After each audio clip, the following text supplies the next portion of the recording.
God is good all the time. 월드컵은 잘 보고 계십니까? 엊그저께 그 크로아티아하고 브라질하고 이렇게 8강전을 했는데 그 영원한 우승 후보라고 하는 브라질이 크로아티아에게 져서 짐을 싸서 고국으로 돌아갔습니다. 그 경기 보신 분 계세요? 모니카 사모님.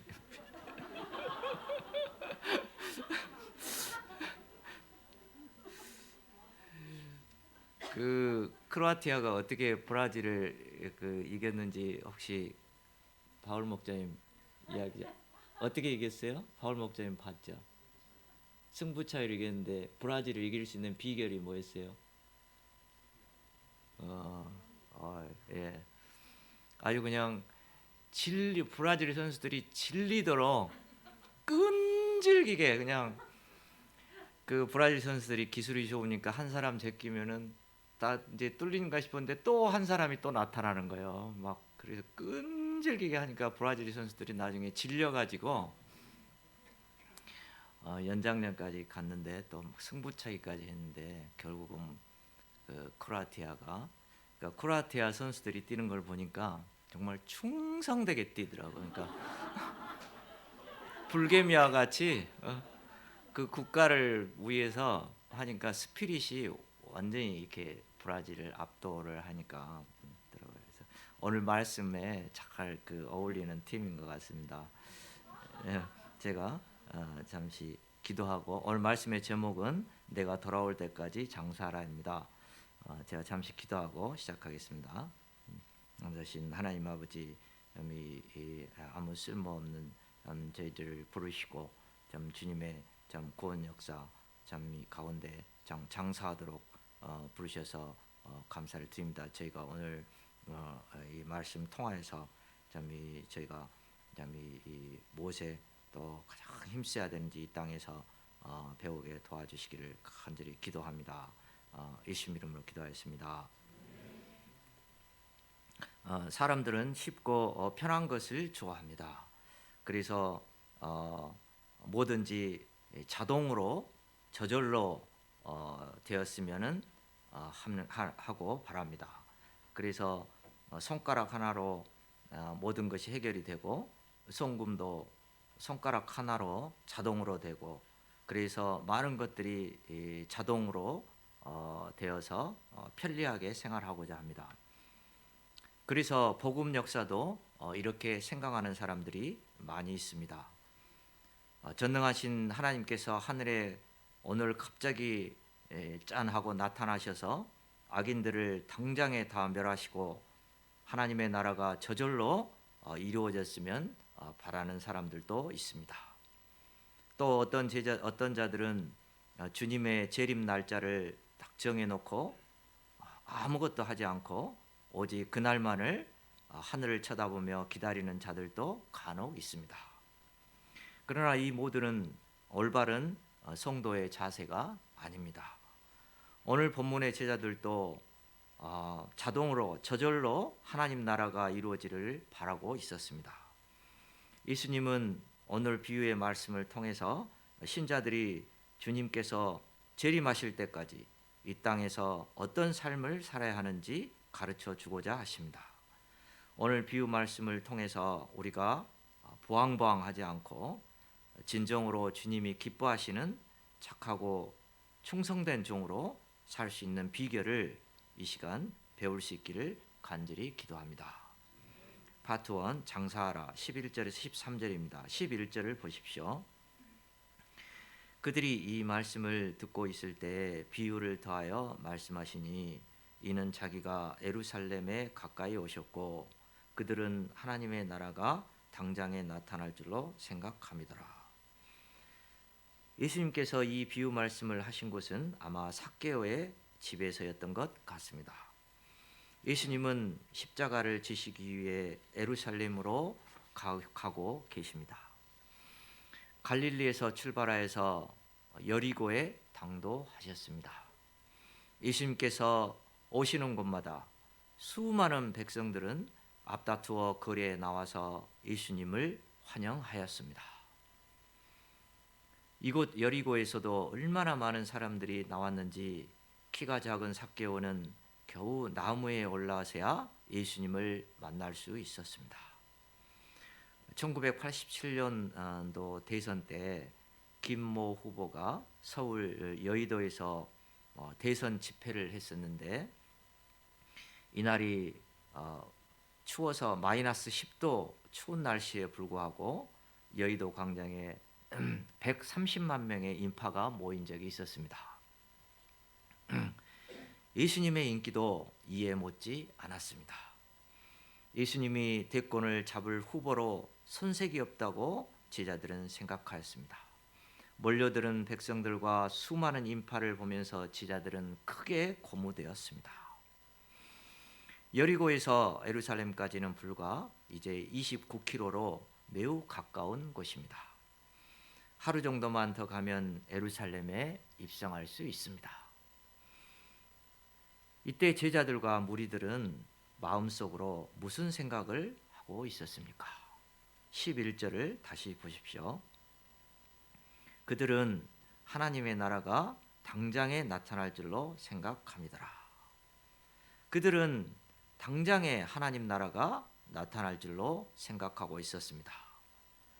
예수님께서 원수 로마를 물리치심으로 다윗 시대와 같은 메시아 왕국이 건설될 것이라 기대하였습니다. 제자들은 그때 예수님께서 나를 어떤 자리에 앉히실까?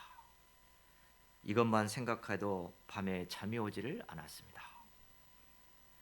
그러나 하나님의 구원 역사의 방향은 이들의 생각과는 전혀 달랐습니다.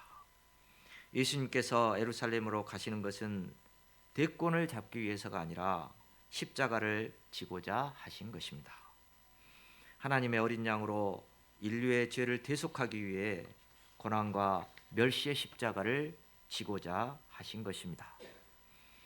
하나님의 계획은 예수님의 죽으심과 부활 그리고 승천 장차 하나님의 때에 예수님께서 재림하시는 것으로 완성되는 것이었습니다. 그러나 그들은 하나님 나라가 당장에 나타나기를 원했습니다.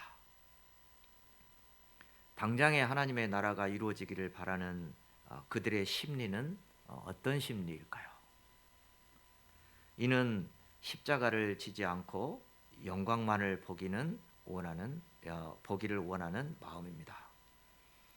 고난은 받지 않고 영광으로 직행하고 싶은 마음입니다. 누워서 감이 입으로 뚝 떨어지기를 바라는 마음입니다. 이는 요행을 바라는 마음이요 기적을 바라는 마음입니다. 힘들게 사명의 십자가를 지지 않고도 지금의 이 현실이 기적적으로 변화되기를 바라는 마음입니다. 그들은 이 땅에 눈에 보이는 정치적인 메시아 왕국, 세상 왕국을 바랐습니다. 우리도 힘들 때면 이런 제자들과 같이 이런 생각을 하곤 합니다. 특히 사명의 십자가를 지기 힘들 때 이런 생각을 합니다. 공부는 하지 않으면서 과 수석을 하고 싶고 장학금을 타고 싶습니다. 힘들어 섬기지 않아도 양들과 자녀들이 저절로 자동으로 목자로 쑥쑥 당장에 성장했으면 좋겠습니다. 힘들어 전도하지 않아도 당장에 양들이 갑자기 저절로 몰려와서 센터를 꽉꽉 채우면 좋겠습니다. 하지만 이런 신앙은 무당 신앙이요 로또 신앙입니다. 장사하지 않고도 많은 이익을 남기고 싶은 마음입니다. 심지도 않고 거두고자 하는 마음입니다. 이런 사람들을 좋아하는 사람이 주로 사기꾼들이 이런 사람들을 좋아합니다. 조심하시기 바랍니다. 예수님은 그릇된 그들의 생각을 고쳐주시기 위해 한 비유의 말씀을 들려주시고 이를 통해 그들이 깨닫도록 돕고자 하십니다. 12절을 보십시오. 어떤 기인이 왕위를 받아가지고 오려고 먼 나라로 갈 때 여기서 귀인은 예수님을 가리킵니다. 또 왕위를 받아가지고 오려고 먼 나라로 간 것은 예수님이 부활 승천하시고 후에 만왕의 왕으로 재림에 오실 것을 말하고 있습니다. 13절을 보십시오. 그 종 열을 불러 은하 열 문화를 주며 이르되 내가 돌아올 때까지 장사하라 하니라. 이 말씀에서 종은 제자들, 더 나아가서 모든 신자들을 가리킵니다. 주인은 종들에게 은 한 문화씩을 공평하게 나누어주며 내가 돌아올 때까지 장사하라는 사명을 주었습니다. 이는 구원받은 성도들에게 주시는 사명입니다. 주인은 그냥 장사하라 하지 않고 각자에게 장사할 수 있는 미천을 주셨습니다. 그러면 주인이 종들에게 장사 미천으로 준 문화는 무엇을 의미할까요? 첫째로 문화는 인간의 생명이라 할 수 있습니다. 우리는 누구나 공평하게 하나님께로부터 한 문화, 한 생명을 부여받았습니다. 혹시 이 자리에 계신 분 중에 2개를 받으신 분은 없으시죠? 모두 다 하나의 생명을 부여받았습니다. 또 문화는 하나님께서 우리 각자에게 주신 재능을 의미한다고 할 수 있습니다. 하나님은 인간을 창조하실 때 각 사람마다 독특하게 창조하셨습니다. 세상에는 똑같은 사람이 한 사람도 없습니다. 쌍둥이조차 똑같지 않습니다. 유전자도 다르고 지문도 다르고 성격이 다릅니다. 각 사람마다 다른 사람과 비교할 수 없는 독특한 재능과 특징을 가졌습니다. 특별히 하나님은 구원받은 모든 성도들이 주님의 몸된 교회의 지체로서 역할을 할 수 있도록 새로운 재능을 부어주시기도 합니다. 어떤 사람은 전도를 잘하는 재능이 있고 어떤 사람은 하나님의 말씀을 잘 가르치는 재능이 있습니다. 어떤 사람은 분위기를 즐겁게 하는 재능이 있고 어떤 사람은 다른 사람의 말을 잘 들어주는 재능이 있습니다. 어떤 사람은 음악을 잘하는 재능이 있고 어떤 사람은 미술을 잘하는 재능이 있고 어떤 분은 R&B 춤을 잘 추는 재능을 받았습니다. 또 어떤 사람은 가만히만 있어도 힘이 되는 재능을 받았습니다. 재능을 부여받지 못한 성도는 한 사람도 없습니다. 문제는 모두 한 문화씩 받았지만 다른 사람의 재능과 자기의 재능을 비교하면서 자신이 받은 재능을 무가치하게 여기고 손수건에 가만히 쌓아두는 것입니다. 바로 이런 사람이 본문에 나오는 3번째 종이었습니다. 우리 모두는 똑같이 한 문화씩 받았기 때문에 다른 사람보다 우월한 마음을 가져서도 안 되고 열등한 마음을 가져서도 안 됩니다. 이렇게 볼 때 주님께서 주신 문화는 나 자신이라고 볼 수 있습니다. 나 전체가 하나님께서 주신 문화입니다. 주님은 나 자신을 주시고 이것을 통해서 투자하고 장사하라고 하십니다. 그러면 종들은 일을 받고 어떻게 장사했습니까? 파트 착한 종, 악한 종 14절에서 27절입니다. 귀인이 왕위를 받으러 가자 저를 미워하여 사자를 뒤로 보내어 우리의 왕됨을 원치 아니한다고 하는 백성들이 있었습니다. 이것은 왕권에 대한 도전이었습니다. 그들은 왕의 통치를 받지 않고 자신들이 원하는 대로 살고자 했습니다. 15절을 보십시오. 귀인이 왕위를 받아가지고 돌아와서 은하를 준 종들이 각각 어떻게 장사했는지를 알고자 하여 그들을 부르니 귀인은 그 약속하신 대로 그대로 왕위를 받아서 다시 돌아오셨습니다. 이렇게 주인은 반드시 다시 돌아오십니다. 성경에는 다시 오실 주님에 대한 약속으로 가득 차 있습니다. 예수님께서 다시 오실 때는 천군 천사들을 대동하고 왕이요 심판주로서 위엄과 큰 영광으로 오신다고 하셨습니다. 우리는 주님이 언제 오실지, 내일 오실지, 모레 오실지 알 수 없습니다. 다만 우리는 다시 오실 주님을 고대하며 이 땅에서 열심히 주님의 장사를 하며 살아야겠습니다. 그러면 주님께서 다시 오셨을 때 잘하였다, 착하고 충성된 종이라 칭찬하실 것입니다. 이렇게 다시 돌아온 주인은 제일 먼저 종들을 불러서 무엇을 하고자 하십니까? 15절 하반절을 보십시오. 각각 어떻게 장사하였는지 알고자 하여 그들을 부르니, 각 종들이 각각 어떻게 장사했는지 알고자 하셨습니다. 즉 결산을 보고자 하신 것입니다. 아니, 왕위를 받아 오셨으니 그냥 잔치나 좀 하시고 대충 좀 넘어가시지 왜 꼭 결산을 하시고자 하시는가 생각하는 분도 있을 수도 혹 있습니다. 그런데 어떻게 된 일인지 주인은 각각 불러서 반드시 결산을 하고자 하십니다. 이것을 볼 때 주인이 종들에게 나누어진 그 한 문화가 그냥 허투루 나누어주신 것이 아니라 반드시 결산을 해야 할 만큼 매우 귀하고 값진 것임을 알 수 있습니다. 이처럼 주님께서 우리에게 주신 한 사람의 생명과 재능은 값지고 귀한 것입니다. 그러므로 우리가 이를 허투루 낭비해서는 안 되겠습니다. 생명은 돈과 같습니다. 돈을 써버리면 다 없어져 버리지만 적절하게 잘 투자하면 많은 이익을 남길 수 있습니다.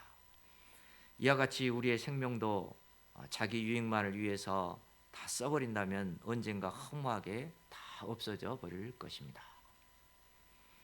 그러나 이 생명을 주님의 복음 사업을 위해서, 한 영혼을 구원하는 일을 위해서 사용한다면 우리가 많은 문화를 남길 수 있습니다. 결산을 하고자 할 때 주인은 종들을 각각 부르십니다. 결산할 때 아남 이브 전체로 다 같이 나오라고 해서 한꺼번에 결산을 하거나 여호회원 전체를 모아서 결산을 하면 좋을 텐데 한 사람 한 사람 부르시는 것입니다. 김만재, 김주연, 또 김용수 이렇게 각자 부르십니다. 센터 단위나 여회 단위로 하면은 그래도 내가 좀 장사를 못한 것 같아도 우리 이누가 목자님하고 레베카 사모님 결산할 때, 또 여회 목자님 결산할 때 같이 좀 묻어서 할 수 있으면 좋을 텐데 말입니다. 또 가족 단위로 하는 것도 아닙니다. 한 가족이니까 같이 하면 좋을 텐데 남편과 아내가 별도로, 또 아버지와 아들이라도 별개로, 어머니와 딸이 별개로 각각 결산을 해야 합니다. 그러면 본격적으로 각각의 종들은 주인에게 어떻게 결산 보고를 했으며 주인은 이를 어떻게 받아들였습니까? 16절 17절을 보십시오. 그 첫째가 나와 이르되 주인이여 당신의 한 문화로 10문화를 남겼나이다. 주인이 이르되 잘하였다 착한 종이여 내가 지극히 작은 것에 충성하였으니 10고울을 차지하라 하고, 그 둘째가 와서 이르되 주인이여 당신의 한 문화로 5문화를 만들었나이다. 주인이 그에게도 이르되 너도 5고울을 차지하라 하고, 주인은 10문화를 남긴 첫째 종을 크게 칭찬하셨습니다. 그리고 10고울을 차지하는 권세를 주셨습니다. 둘째 종은 5문화를 남겼다고 보고하였습니다. 주인은 둘째 종을 첫째 종과 비교하면서 왜 더 많은 이익을 남기지 못했느냐 이렇게 책망하지 않으셨습니다. 본문에는 기록되지 않았지만 첫째 종과 같이 둘째 종에게도 착하고 충성된 종이라 칭찬했을 것입니다. 그리고 그가 일한 대로 5고울을 차지하는 권세를 주셨습니다.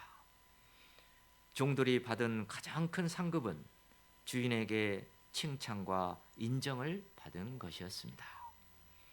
그러면 첫째와 둘째 종의 보고를 듣고 주인은 어떤 점에서 이들을 크게 기뻐하시고 칭찬하신 것입니까?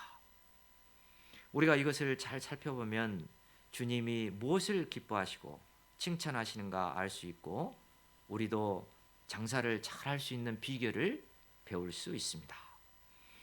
주인이 종들에게 칭찬하신 점이 무엇입니까? 16절을 보십시오. 잘하였다 착한 종이여, 내가 지극히 작은 것에 충성하였으니.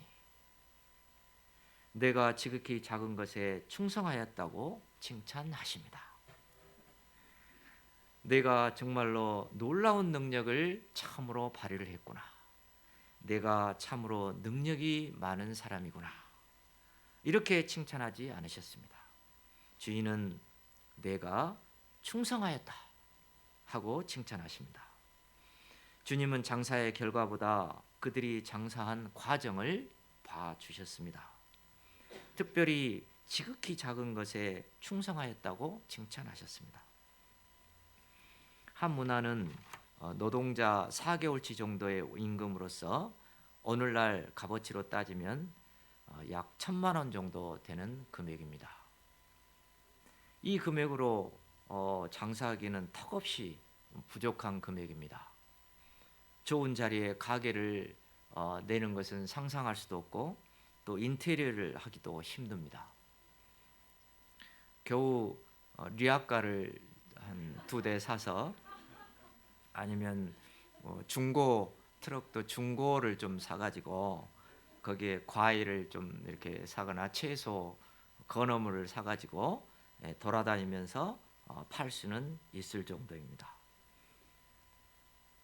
그러나 그들은 주인이 너무 적게 주셨다고, 장사 미천을 너무 적게 주셨다고 불평하지 않았습니다. 장사 미천이 너무 적다고 무시하지도 않았습니다. 그들은 주님이 주신 것을 감사하게 여기고 소중하게 생각했습니다. 그들은 이를 들고 어찌하든지 주님을 위해서 이익을 남기기 위해서 장사하고자 애를 썼습니다.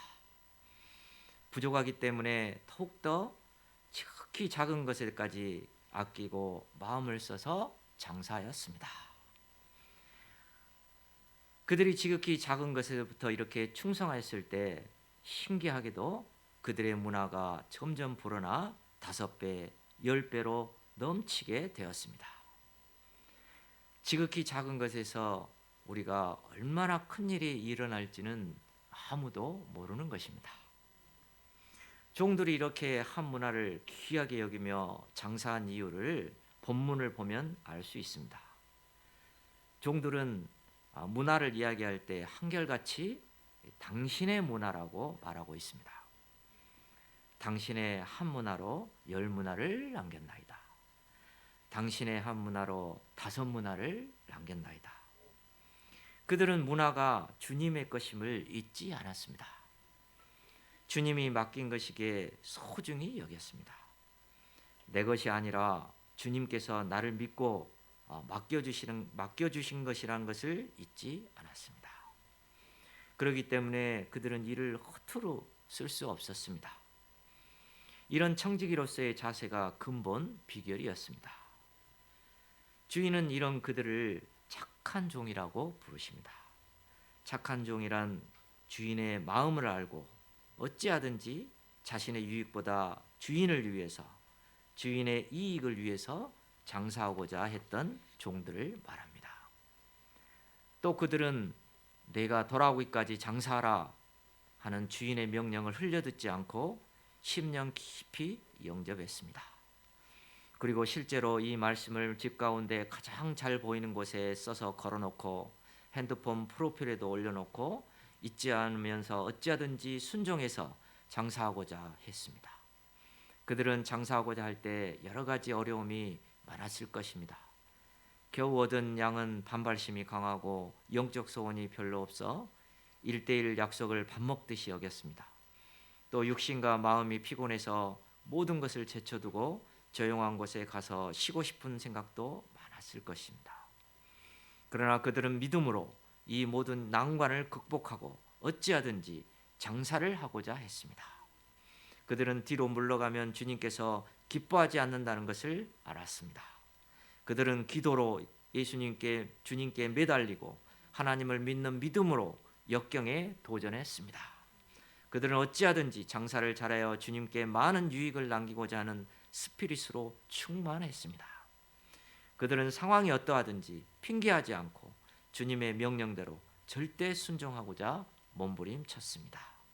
이때 하나님께서 그들의 순종하는 믿음을 축복하사 5배, 10배의 유익을 남기게 하셨습니다. 20절, 21절을 보십시오. 셋째 종은 어떻게 했습니까? 주인이여 보소서 당신의 한 문화가 여기 있나이다. 내가 수건으로 쌓아두었었나이다. 이는 당신이 엄한 사람인 것을 내가 무서워함이라. 그는 주인을 엄한 사람으로 생각했습니다. 그는 주인을 혼자 스스로 생각해서 그런 분이라고 상상하고 그려내었습니다. 실제로 주인은 양들을 위해 자기 목숨을 내어놓으신 선한 목자이십니다. 나는 선한 목자라. 선한 목자는 양들을 위하여 목숨을 버리거니와. 또한 자신을 희생하여 종들을 섬기시는 분이십니다. 종들의 발을 엎드려 씻기신 분이십니다. 그는 주인을 율법적으로 생각하고 주인을 마음으로부터 사랑하고 존경하지 않았습니다. 두려움은 그를 소심하게 만들었고 그의 생각과 손발을 마비시켜 아무것도 못하게 했습니다. 오늘날에도 하나님께서 주신 고귀한 나의 생명과 재능을 손수건에 쌓아두고 두려움에 시달리는 자들이 많습니다. 이런 자들은 남과 비교하여 자학하고 헛생각을 잘합니다. 자학하고 헛생각하느라 아무것도 하지 못하고 귀중한 인생을 낭비합니다. 이런 자들은 자기를 위해서는 밤잠을 자지 않고 투쟁하지만 주와 복음을 위해서는 자신을 드리기에 극히 인색합니다. 자기를 잃지 않고자 몸부림칩니다. 그러나 자기를 잃지 않고자 하는 자는 잃을 것이요 주와 복음을 위해 자기를 잃는 자는 구원을 얻게 됩니다. 심지어 그는 주인을 두지 않는 것을 취하고 심지 않는 것을 거두는 사람으로 생각했습니다. 두지 않는 것을 취한다는 것은 아무 노력 없이 대가를 요구하고 투자 이상의 것을 얻으려 하는 착취하는 사람을 묘사하는 말로서 주로 고리대금업자, 사채업자를 가리키는 말입니다. 그리고 심지 않고 거두려 하는 사람이란 당시에 그 농경사에서 악질적인 그 지주 계급을 묘사하는 말이라고 합니다. 이는 이 종이 주인에 대해서 얼마나 많은 오해를 하고 있는지를 알 수 있게 합니다. 즉 그는 주인을 아무것도 하지 않고 이익만 챙기려는 사람으로 오해하고 장사하기를 거부한 것 같습니다. 또 자신이 땀 흘려 일해서 남겨봤자 주인에게로 다 돌아갈 것이라는 생각에서 장사하지 않았던 것 같습니다. 이 종은 얄팍한 이해 타산에 눈이 어두워 더 큰 것을 놓치고 말았습니다. 주인은 이런 종에게 말씀하십니다. 주인이 이르되 악한 종아 내가 내 말로 너를 심판하노니 너는 내가 두지 않은 것을 취하고 심지 않은 것을 거두는 엄한 사람인 줄 알았느냐. 그러면 어찌하여 내 돈을 은행에 맡기지 아니하였느냐. 그리하면 내가 와서 그 이자와 함께 그 돈을 찾았으리라 하고. 이런 주인의 말에 그는 할 말이 없었습니다. 그의 모든 것이 변명과 핑계에 불과하다는 것이 온 천하에 드러났습니다. 곁에 섰던 자들에게 이르되 한 문화를 빼앗아 10문화 있는 자에게 주라 하시니. 그가 주인의 문화를 귀하게 생각하는 마음이 조금도 없었기 때문에 주인은 이 문화를 되찾아 10문화 있는 자에게 주셨습니다. 어떤 사람은 하나님은 전능하신 분이시기 때문에 두지 않은 것을 취하고 심지 않은 것도 거두실 수 있다고 생각합니다. 자기가 열심히 말씀을 증거하지 않아도 전능하신 하나님께서 다 알아서 택한 자들을 알아서 구원하실 거라고 생각합니다. 18세기 윌리엄 캐리가 세계 선교를 강조했을 때 영국 교회는 우리가 애써 선교사를 파송하지 않아도 전능하신 하나님께서 다 알아서 하실 것이라는 안일과 나태함에 젖어 있었습니다. 하나님의 복음 역사는 근본적으로 하나님께서 성령의 역사로 말미암아 이루어 나가시는 역사입니다. 그럼에도 불구하고 주님께서는 당신의 이 복음 사업에 함께할 동역자들을 찾으십니다. 파트너들을 찾으시는 것입니다. 당신의 생명 구원 역사에 동참할 자원할 종들을 부르십니다. 주님은 오늘 회개하고 자리에 함께 있는 이 삭개오처럼 잃어버린 한 영혼을 찾아 구원하시기 위해 저 높은 별을 넘어 이 땅에 오셔서 자신의 목숨까지 버리셨습니다. 주님은 잃어버린 자를 찾아 구원코자 하시는 이 주님의 구원 역사에 자원하고 충성할 종들을 찾고 계십니다. 우리가 인생을 결산할 때 자기를 위해 쓴 것은 흔적도 없이 사라지고 하나도 남지 않습니다. 오직 주님을 위해서 일하고 충성한 것만 남습니다. 주님께서 우리에게 고귀한 생명과 재능을 주시고 주님을 위해 장사하라는 사명을 주셨습니다. 이 사명은 우리가 받은 큰 은혜요 특권입니다. 우리가 주인의 마음을 알고 주님의 일에 동참하여 충성함으로 인생을 결산할 때 잘하였다 착한 종이야 하는 주님의 칭찬을 받는 자들이 되기를 간절히 기도합니다. 제가 기도하고 마치겠습니다. 감사하신 하나님 아버지, 참 저희가 좀 저작거리에 앉아서 무엇을 해야 할까, 정말 인생의 갈 길을 알지 못해서 참 방황할 때 참 저희를 참 주님의 참 종으로 불러주시고 또 참 귀한 문화를 주시고 주님을 위해 장사하도록 하셔서 진심으로 감사를 드립니다. 저희가 참 부족하지만 참 어찌하든지 참 주님의 참 유익을 위해서 저희가 참 힘쓰게 도와주시고 무엇보다 또 부족하지만 또 지극히 작은 것에 또 충성한 종들이 되게 도와주시기를 간절히 기도합니다. 감사합니다. 예수님 이름으로 기도하였습니다.